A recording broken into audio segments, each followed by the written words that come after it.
Hello and welcome back. Today I thought we'd take a look at what's inside this box, which is my latest eBay purchase, which I'm hoping turns out to be somewhat of a bargain. I bought this based off of one single photo and a very brief description, so I thought I'd chuck in a cheeky offer and it was accepted. So here we are. I haven't looked at it yet. I was hoping we could do that together. Let's see what I've bought, how much I paid, and then take it over the bench and give it a good look. Let's do it.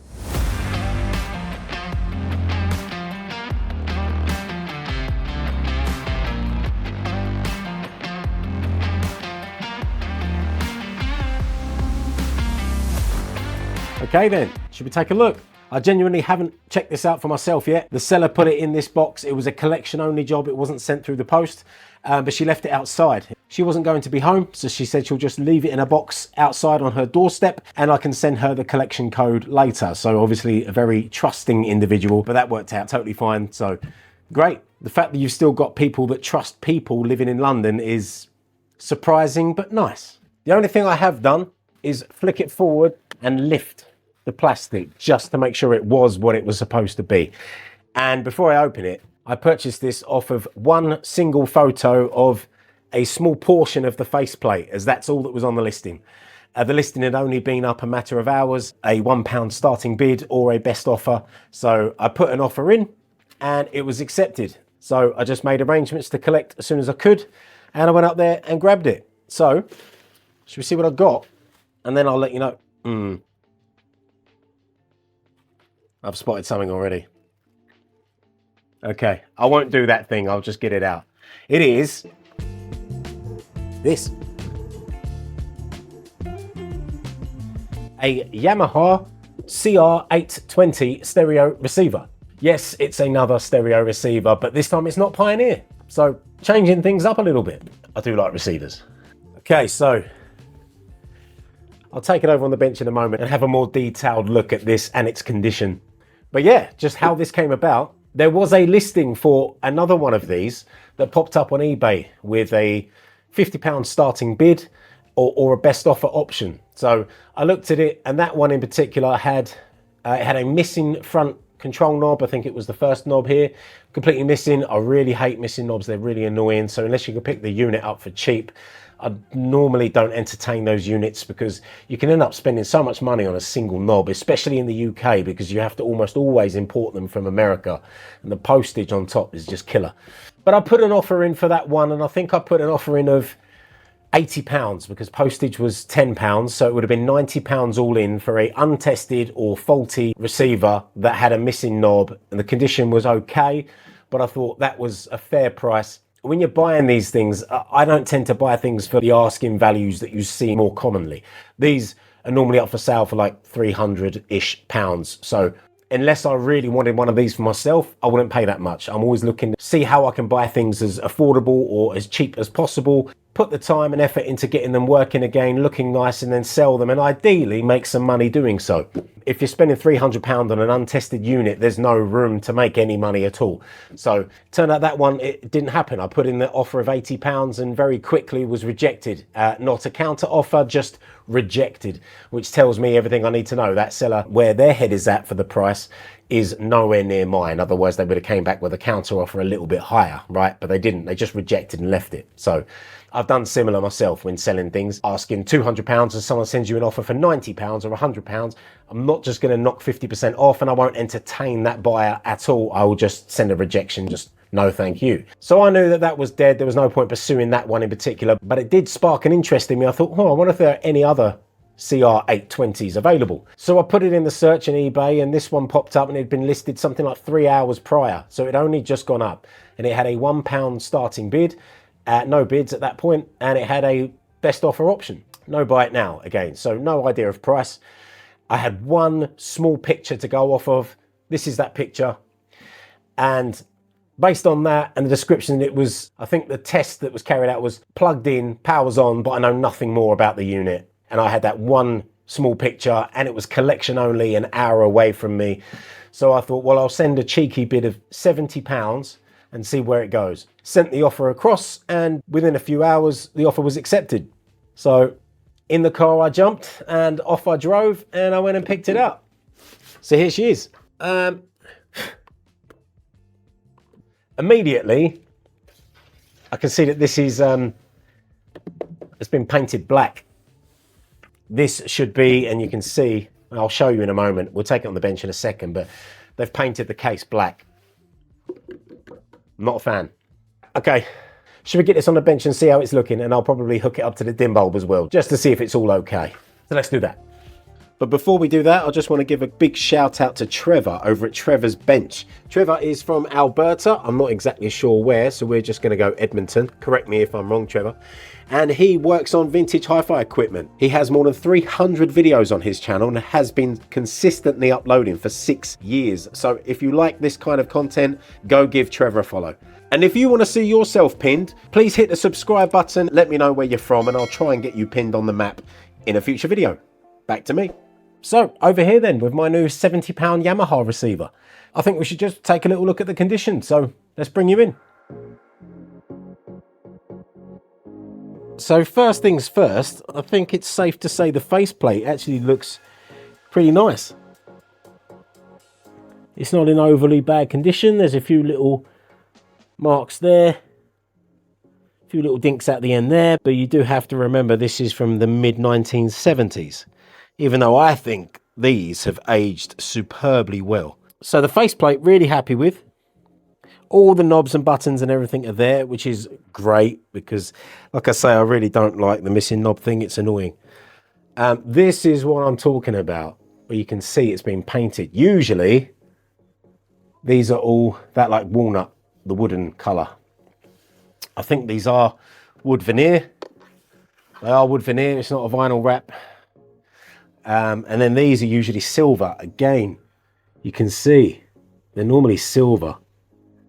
And yeah, look, you can see it. Let's scrape that off. You can see the silver underneath, which is a real shame because that nice wood effect with the silver, I think they look really nice like that. My only guess with this is that he wanted to modernize it at some point. The lady told me this was her husband's unit. Her husband has since passed and she doesn't know much about it, but I can imagine he's had it a long, long time. And my bet is that once upon a time, that natural wooden effect went out of fashion as the modern units all went to black and silver, and so he decided to paint it all to modernize it.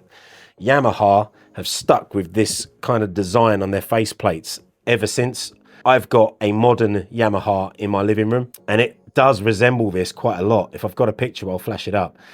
But they haven't changed their design much, and I don't think they need to. I think it's a very classic, stylish design. But the wood effect did go out of fashion and it was replaced with like an all black. So that's my only guess, is that he's decided to paint this black to modernize the unit. But I wish to return this to its original state. So I will do what I can and see if I can strip this paint off. Likewise here, it may be that these pieces in particular need repainting silver. But this, I'm hoping I can either scrape or strip that off using a chemical paint stripper if I need to. And hopefully it won't damage the veneer underneath too much. But yeah, so that is definitely a job to do. Let's flick it round and see the back. Okay, so here's the back side of the receiver. There's an aux lead still in it. A little bit dusty. To be expected. She didn't clean it or anything like that. She just, as it was, put it in a box, left it on the doorstep. So yeah, it probably will be quite dusty inside. I'm going to take that out, don't need that. It hasn't got a switchable voltage range. This is a 240 volt UK unit. Good for me. 2 phono inputs, that's nice. 2 tape inputs and an auxiliary input, as well as 2 sets of speakers. And I believe this is a 50 watt per channel into 8 ohm stereo, which is a real nice amount of power for these receivers. Really, really is. Okay, so at the back, it just looks like it needs a bit of a clean. That's it. So let's get these bolts undone and take the lid off and see what we see inside.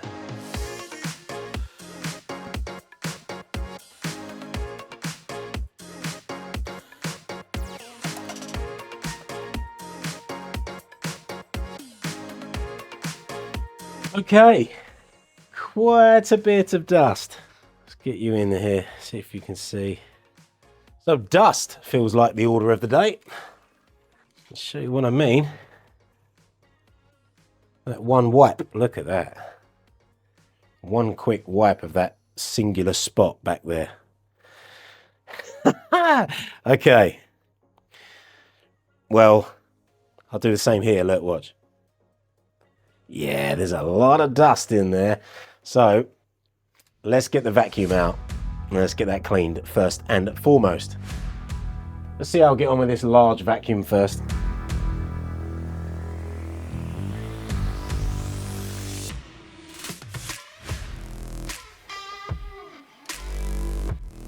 Yep, now we're going to try this one.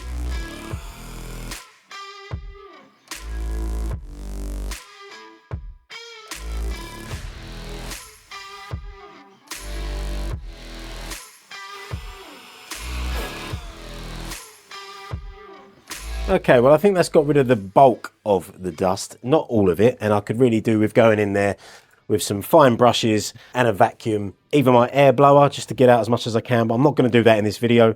That's good enough for us to take a little look around. So let's have a look.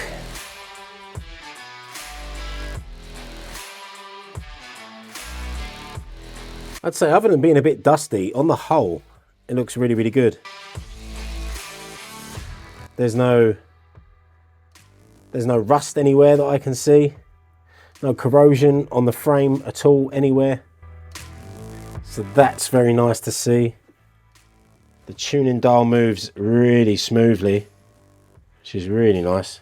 Just glides effortlessly, so that's great. I can't see any obvious scorch marks on any of the boards. Looks good. As I say, there's still some more dusting needs to be done. No obvious signs of leaking capacitors that I can see anywhere. Yep, filter caps look okay. Look okay, doesn't mean they are okay, but look okay. Your output transistors, oh, are in here. Oh, so this whole thing is like a large heatsink. This whole side piece here. There isn't one on that side. Okay. So on the whole, looking pretty good, looking pretty clean. So I think we'll hook her up to the dim bulb just to see if she powers on and has any obvious issues. Okay, so far so good. Everything appears to be there. No obvious signs of damage internally. Quite a bit of dust, but probably to be expected being as old as it is and never opened or cleaned. So I think now then time to plug it into the dim bulb, see if I get power and if there are any other sort of untoward issues. Hopefully no bright bulb. So let's do that. Let's get that plugged in. Switched on over here. Power is off. So that's in, that's on. Cross fingers. Remember this? Press power on. See if we get a bright bulb. Haha, nice. Relay click. I heard the relay click. And we have power. Is there any backlight bulbs? I've got an FM light and a power light. Is there a backlight there? Oh, there is. There is. It's just very dim. Could be that some bulbs are gone. Only the tuner needle seems to be lit up from what I can see. So maybe some of those display bulbs have gone. Okay. Well, that's pretty good. So let's turn it off. Well, that's pretty good news. I can't help but already feel like I've done well with this one. The case needs some love. I've got a bit of a job there with the case, but I really do want to get that back to the silver and wood effect that it should be. And then it needs a general clean and tidy up. That's without question. Yeah. Now, I'm not going to do any of that in this video. That can be for another video. But I thought I'd share what I've bought and that together we could review the condition of it and see if it was indeed a bargain or not.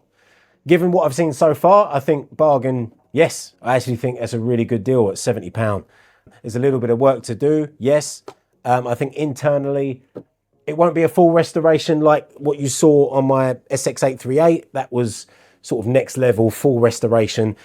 This won't get that treatment, but I will make this look really nice again and make sure that it's performing as it should as well. So I think in that next video, I'll do the restoration bits that I'm going to do to this, including internals and testing, etc. And then do sort of a before and after. And maybe I'll do a quick review of the unit itself as well and its features. So look out for that. But I've also got another video coming, slightly comical, but very nostalgic for me, of something else that I've purchased for £70. So that video might come in a few days to a week's time. So look out for that. Just a bit of fun But yeah, I'm quite excited to share that one as well, just because it's something different, a bit silly. But yeah, that's what else can £70 get you in the hi-fi world. So yeah, look out for that. And I've had another idea for a series, which I think could be quite fun. Getting my wife involved, stop it, and setting her a budget and go and buy something without my input to see what she buys, vintage hi-fi related, and then I'll unbox that live on camera and we'll see what she bought. I don't think there's any way that content could be bad. I think it's either going to be brilliant, she's going to do amazingly well and just pull something out the bag, or it's going to be hilarious because it's something that I would never have bought. So yeah, I think that could be quite fun. So look out for that coming soon as well. Please hit the subscribe button if you haven't already, and look out for more content on this very soon. As I say, I'll do a full review of this in my next video, as well as the repairs that I'm doing and the before and after, etc. So look out for the Yamaha CR820 video. And let me know how you think I did. £70, Yamaha CR820 stereo receiver in the condition that you've seen that it's in. What do you think? Anyway, thanks for watching. Looking forward to getting to work on this one, and I'll see you guys very, very soon. See you on the next one.